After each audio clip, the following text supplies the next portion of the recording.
What is up, everybody? JJ the Trucker coming to you from Albuquerque. And hold up, wait a minute. That's not my intro. Wait a minute, who am I? Oh, you know what? This change of scenery right here, sitting in the seat, just, talking to you guys instead of going down the road. I got confused. I thought I was Lyle at No Hippie Trucking and Transport. My bad. Hold on. Let me start over. Hold on. Okay, hold on. Hey, fellow YouTubers. JJ the Trucker coming to you from Albuquerque, New Mexico. Hopefully I don't take a wrong turn here. You don't want to do that. You'll end up, you get the gist of it. Anyways, so, first of all, look who's back. He's back. Did you miss us? Yeah? Right on. Yes. Oh, man. It's been crazy driving, without him by my side, watching out for me. A lot of traffic, a lot of stuff, and he's my good luck charm because, get this. I've been going all this time. I've never, ever been pulled in for a roadside inspection. I mean, I'll go through the weigh stations, I'll get weighed, and then they give me the green light, and there I go. But check this out. Finally happened. I got pulled in and inspected. However, it was only a level 3 inspection. Go figure. Not that I'm complaining. I'm not. So just if you don't know, there's 4 levels of inspections. The 4th one is kind of like a specialty one that, I'm probably, it's like oversized loads, hazmat, weird situation stuff I'll probably never be involved in. Level 1 is where they will do a full inspection. They'll check all your actually, let me start at 3. 3 is where they will just check your driver's license, your tractor and trailer registration card, and your bill of ladings. That's it. Very simple, very quick, very easy. They don't even go out to the truck. So that was a piece of cake, and passed out with flying colors, obviously. I mean, because what is there to go wrong there? They didn't even check my logs. He did ask if my logs were on my phone. I think if my logs were on my phone, he would have checked the logs. But since my logs are all on the Qualcomm here, the Omnitrax, he didn't. It was a small weigh station in California, little one-man operation. They didn't even have a place for full, truck inspections to begin with. So, it was a quick in and out. Level 2 is everything in level 3, plus they do a walk around, just a basic walk around on the truck. They check the lights and make sure everything looks okay. That's a level 2.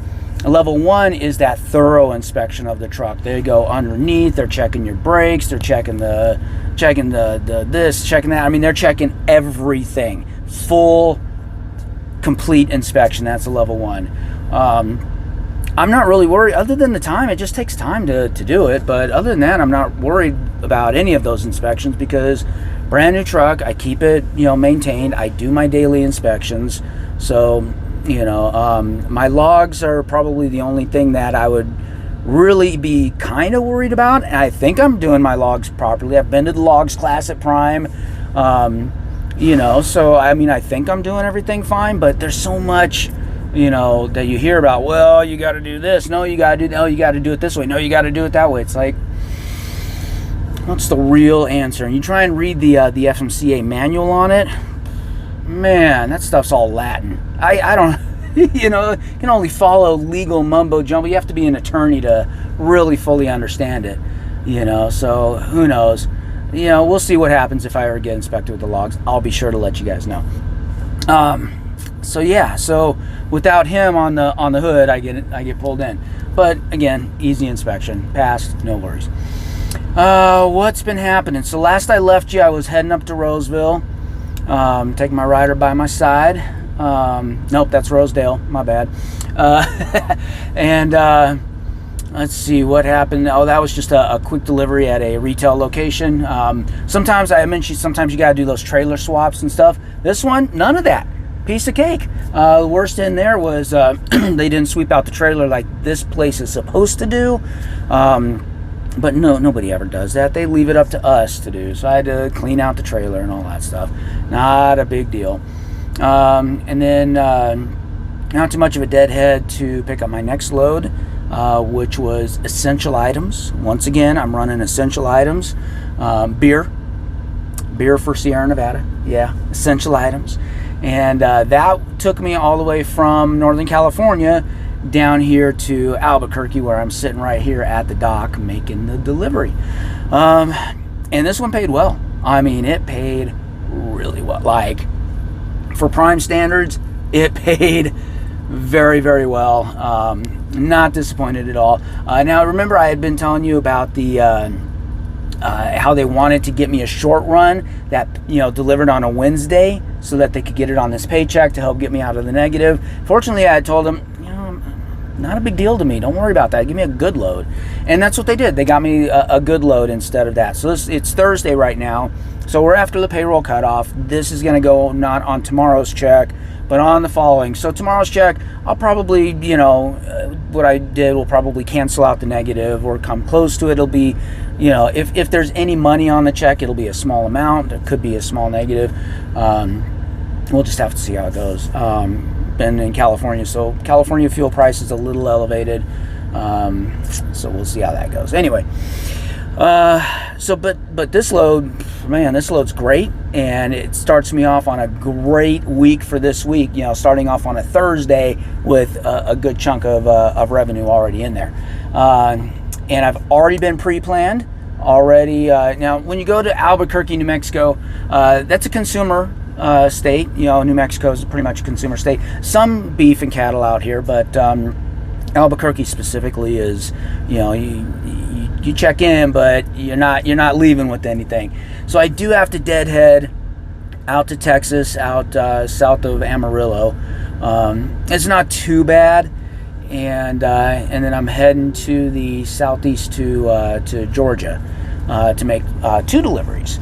And this one also pays. It pays pretty good. Not as good as this beer run did, but it still pays really well, including the deadhead and including all that time and everything. Still pays really well. It pays above my average, so above the average that I'm looking for. So yeah, it's all good. So that's pretty much what's going on with me. But I did want to take a moment and talk to you guys about YouTube and a little bit about YouTube revenue and how that works and what's been going on with me and what changes to the channel you guys may have already seen and what changes to the channel are not coming. So that's important.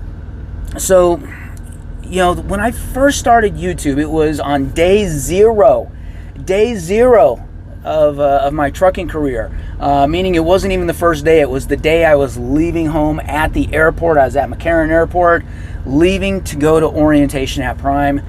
So it was day 0, and then I was able to update you guys through all of the orientation and everything. Obviously, all that's changed. They've changed orientation all around, so those videos are already obsolete. So if you want to go back and watch them and see how short my hair was compared to now, go for it. It's funny if you want to see how skinny I was too.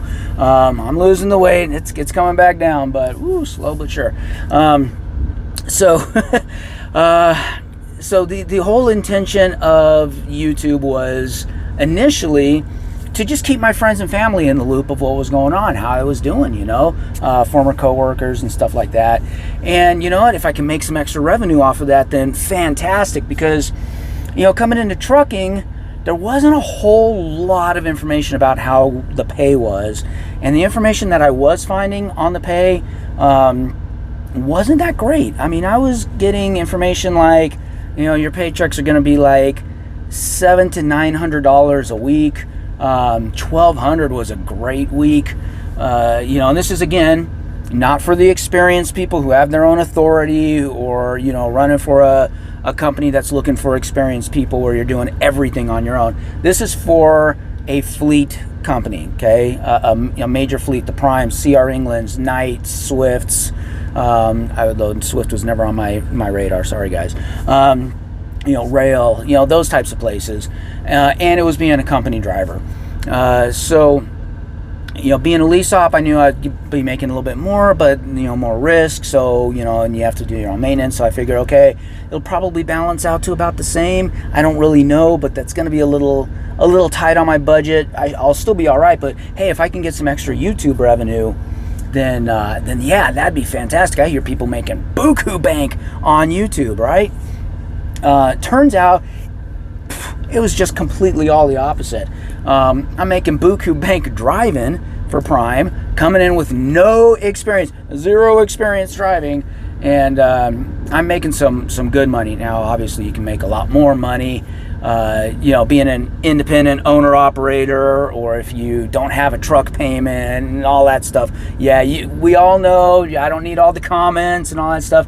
Yes, you can make real buku bucks, but you really want to get your experience first. You don't want to start off that way, because that's how everybody fails. Okay, unless you're lucky, unless you got that magic in you. A lot of people fail in trucking, and they it's a high turnover rate because of that. There's a lot to know. I'm practically 2 years in, and I'm still learning all the time. But still, I'm making a lot more. I mean, like double and more than double those numbers that I was giving you. So especially this year. Now this year, I'm talking this year with the economic recovery. Last year, I was still making a very nice amount over what I was just telling you about. So YouTube revenue hasn't really been there all that much. But there's a lot of different ways you can make revenue on YouTube. The merch shelf, which I lowered my prices way down so that you guys could get merch if you wanted it and you weren't running into me. That's about it. I'm not looking to make money and profit off of make a whole lot of money off of that. Obviously, ad revenue is the easiest, and that's the revenue that I really have been getting is the ad revenue, and we'll go into that in a moment. And sponsorships and commercials and ads and stuff like that. That's probably the biggest way. Affiliate stuff like the Amazon stuff that I'll plug every once in a blue moon. I'll make small amounts of little commissions off of that, stuff like that. And live chats. People can throw in money and have their chat with the special color, so I see it right away and I can respond to it. And those are pretty cool as well. One person, when I was broken down in Dallas, my truck was stuck. Somebody who's never commented before and has not commented since. I have no idea who this person is. I kind of think I might know who it is now, but that's a stretch of a guess. Said, "Hey, bro, dinner's on me," and threw in 99 bucks. I'm like, whoa. Usually we're talking like 5, 10, maybe a 20, but a $99, that was pretty cool. And I ate well, so thank you very much. But overall, the main source of revenue from YouTube is the ad revenue, if you're not doing sponsorships. The ad revenue really depends on how many viewers you have, how many people are viewing that particular video. The more subscribers you have, the more viewers you have in general, and but the biggest thing is it depends on how YouTube promotes that particular video. So it starts off that you have to have a lot of subscribers viewing that video for YouTube. Oh, there goes the shaking. They're unloading me. YouTube has to see that the video is popular with your subscribers first, and then they'll start promoting it. When you first open up YouTube and it's got some suggestions, videos you might like, selected for you, that kind of stuff, my videos will show up there if it's a good match for you. And that's how you get a good video that's making a lot of money. So in order to do that, though, you have to be really consistent on YouTube, like videos all the time, like bang, bang, bang, bang, and good videos all the time. And last year, it was just phenomenal. It was going up, and the more views you have, the more subscribers you're gaining. I was gaining, like over 1,000 subscribers a month. It was just going through the roof last year. A lot of that was because, a lot of people found themselves at home during the Rona. And a lot of my videos were being promoted by YouTube. So that was pretty cool. And the revenue was creeping up. So what kind of revenue are we talking? Well, it started off really slow, but then month after month, it kept going up and up and up. Started out for, around $100, well, a few dollars, then $10, then $100, then $200, $300, $400. August of 2020 was my biggest month, $792. That's nothing to sneeze at, really. $792, $800. That's not bad. But man, that took a lot of work, a lot of editing, a lot of time. Broken down per hour, it was peanuts. And that's for the whole month. And here's the problem. In August, I took my vacation, my family vacation to Lake Mead. And I took about a week and a half off from making videos. And guess what YouTube did? They're like, he's not making any more new creative content, so they stopped promoting all my videos, and my revenue plummeted, and it's never recovered. It has not recovered. I've tried putting out new interesting videos, truck tours, stuff like that, and those videos do really well. Those truck tours, the truck washes, that kind of stuff, they do really well individually, but yeah, my revenue has really gone down. It's in the $200 range. I might hit $300 this month because I had the PM video and the truck tour video, so I might hit $300 this month. So yeah, that's really not a lot for the work you're putting into it. Don't worry, I'm just gonna keep creating videos. But that's one of the big reasons why I've cut way back on the editing, is because it's just the time it takes to do that. And when you compare it, $300, I'm making that in less than a half a day of driving compared to an entire month, of videos. So the other part was sponsorships. I had a specific way for sponsors to contact me, and I was going to start doing sponsorships and stuff like that. But you know what? Here's what I ended up realizing when it was all said and done. I'm making great money driving, and the more time that I'm spending doing the videos and the sponsorships and all this other stuff is the less time that I'm driving. I'm spending more time doing my thing instead of the driving thing, and it's not making financial sense for me. So here's what's going on with all that. I decided, I'm not going to use YouTube as a revenue stream. I'm still going to use it as a great communication stream, great communication tool, recruiting tool. I'll be honest, recruiting has been phenomenal through YouTube. Thank you for everybody who's used my referral code. I'm definitely still going to do that, because I'm definitely making more. I've made more money in referral bonuses from Prime just this year alone than I have in all 2 years of the YouTube. I've made a lot more, not to mention last year's referral bonuses. So yeah, I'm definitely going to still do it, and pretty much just for that. I'm not going to do any sponsorships, so I've taken that contact information out. So no sponsorships. You won't have to sit through me doing commercials about anything, not even the Amazon stuff anymore. It's just going to be me talking to you guys. And as far as the ad revenue, which is that's the ads you see before the video, after the video, maybe the little banner ads at the bottom. If you are a YouTube paid subscriber, you're not seeing that kind of stuff anyway. But if you are not, you're seeing all those ads. You got to sit through them or skip them, whatever. I do the skippable ads at least.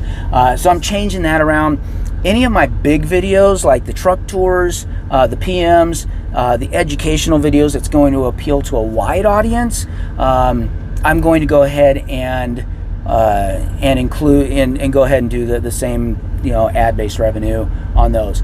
But these types of videos, these little updates and stuff that these are my main. You guys are my main guys. If you're watching this video, chances are you're one of my main subscribers that are watching all the time. And so a few videos ago, I stopped doing the ads on those videos. I'm not going to do any more ads on these types of videos, because you guys are my followers. You guys are my awesome people that are just commenting and showing all kinds of support and love and all that stuff. So there goes the reefer. Sorry if you hear all that bass. That's the reefer unit going. Actually, I don't know if you are hearing that with the microphone. See the new lapel mic? Yeah, that thing is that thing has really helped out with the audio quality. So let me know. Can you hear did you hear the reefer kick on? Is it annoying, or is everything fine? So yeah, so that's basically it in a nutshell. So if you see any ads, it's going to be on those big videos. That's going to have a wider ranging audience. But for the regular, for you guys, for my regular viewers, no more ads.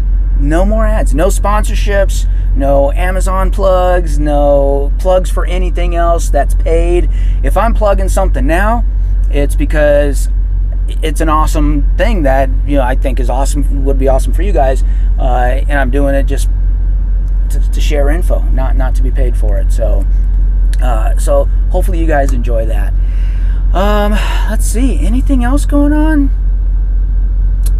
I don't think there's really anything else going on. Not really. Grandma's doing all right. Everything's stable there. Still a lot of work to do to take care of her, and still a lot more paperwork and stuff that's taken up so much of my time. But hey, she's my grandma. She was there when I needed her, and I'm gonna make sure that I'm there when she needs me. So, but to everybody who's given well wishes to my grandma, thank you very much. I appreciate it. I've told my grandma about that, and she has no idea. She's a technophobe. She doesn't know what YouTube is. I've shown her some YouTube videos, and she just thinks it's magic. I mean, literally, she's just like, she does not understand. But that's all right. She doesn't need to for me to love her to pieces. So thank you guys for all your support for her. All right, guys, pretty short video. Not a whole heck of a lot. Oh no, there is one more thing. So if you saw the last video, that was the truck tour video with Jacob, and there was a comment in there. We had said, hey, by the way, we're shooting this, and we're going to edit this and release it later, so you're going to think that I'm in Springfield, but I'm not in Springfield. And Jacob goes, yeah, you'll probably be all the way out in California by then. Nothing had been planned. There were no pre-plans. We had no idea what was going on. This was days before I was even leaving. And sure enough, when that video released, I was in California. So yeah, a little spooky there, Jacob. A little spooky there. And then other than that, I'm going to leave you with one more thing. I was in Arizona. No, I was in Arizona last night. Slept in Arizona. And monsoons, the summer monsoons. Oh, I love them. I love watching those things. Saw one monsoon, real dark gray in front of me. Thunder, lightning just coming down, all the way, ground to, ceiling, cloud to ground lightning, with branches and everything. Oh, it was just beautiful. And then one full rainbow all the way across. It was a sight to behold. Couldn't take any pictures of it because I was driving, and it was about to rain, so I had to be paying attention. Sorry, guys. I thought about it, and then I thought twice about it. So yeah, safety first. So, but it was awesome. And then, of course, monsoons. If you've ever been through a desert monsoon, they're just small cells that drop a ton of rain, and then they're gone. They're quick moving. And they're gone. But then there's another one, and another one. They're just kind of spotted all over the place. So, everything was fine by the time I parked and everything. They were all gone, and went to bed and everything. But last night, woke last night to the sound of thunder. How far off? I sat and wondered. Started humming a song from 1962. Ain't it funny how the night moves? Yeah, so that's my song reference of the week, or of the video, whatever it is. If you get that song reference, please make sure you drop it in the comments. I appreciate it. I appreciate, man, everybody who's been getting all those other comments have been awesome. The I Can't Drive 55 from Sammy Hagar was awesome. A lot of people were saying Van Halen. No, it was Sammy Hagar from before Van Halen. So yes, just Sammy Hagar solo career. I Can't Drive 55. And yeah, it is tough in California driving 55. Woo, it really is. And then the one before that, when I was standing on a corner in Winslow, Arizona, such a fine sight to see. That was, of course, from the song Take It Easy by the Eagles. So if you got this latest song reference, make sure you drop it in the comments. I really appreciate it. And that is it. I'm going to wrap it up here. Peace. Bye-bye.